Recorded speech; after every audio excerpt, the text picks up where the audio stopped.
அமலாக்கத்துறை அதிகாரி அங்கித் திவாரிக்கு ஜாமீன் வழங்க உயர்நீதிமன்ற மதுரை கிளை மறுப்பு தெரிவித்திருக்கிறது.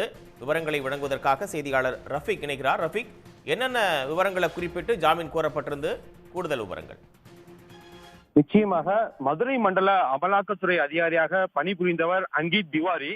இவர் திண்டுக்கல் அரசு மருத்துவரிடம் அந்த அரசு மருத்துவனுடைய லஞ்ச வழக்குகளை முடித்து தருவதாக கூறி முதலில் 3 கோடி ரூபாய் பேரம் பேசுகிறார். பின்பு 50 லட்சம் ரூபாய்க்கு ஒத்துக்கொண்டு அரசு மருத்துவரிடம் லஞ்சம் வாங்கும் போது திண்டுக்கல் லஞ்ச ஒழிப்புத்துறையினரால் கையும் களவுமாக கைது செய்யப்பட்டு தற்போது மதுரை மத்திய சிறையில் அடைக்கப்பட்டுள்ளார். இந்நிலையில் இரண்டாவதாக இன்று அவர் மீண்டும் உயர்நீதிமன்ற மதுரை கிளையில் தனக்கு ஜாமீன் வழங்க கோரி மனு தாக்கல் செய்திருந்தார். இந்த மனுதான் தற்போது விசாரணைக்கு வந்திருந்தது. விசாரணையின் போது அதாவது அங்கித் திவாரி தரப்பில் ஆஜரான வழக்கறிஞர் இந்த வழக்கிற்கு உச்சநீதிமன்றம் இடைக்கால தடை விதித்துள்ளது. எனவே மனுதாரர் கிட்டத்தட்ட 80 நாட்களுக்கு மேலாக சிறையில் இருக்கிறார். உடனடியாக அவருக்கு ஜாமீன் வழங்க வேண்டும் என்று வாதிட்டார்.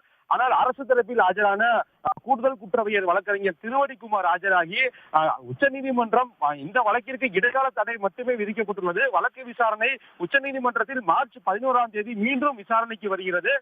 இந்த வழக்கை பொறுத்தவரை திண்டுக்கல் லஞ்ச ஒழிப்புத்துறை குற்றப்பத்திரிகை என்பது தயார் செய்து நிலுவையில் உள்ளது. எனவே உச்சநீதிமன்ற தீர்ப்பை ஒருத்து உடனடியாக குற்றப்பத்திரிகை தாக்கல் செய்யப்படும்.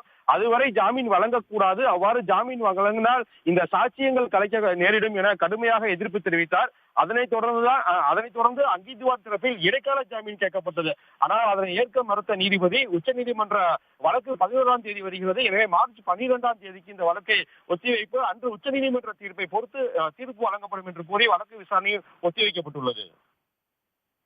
தகவல்களுக்கு நன்றி ரஃபீக் ராஜா. உடனுக்குடன் செய்திகளை தெரிந்து கொள்ள சன் நியூஸ் பெல் ஐகானை கிளிக் பண்ணுங்க.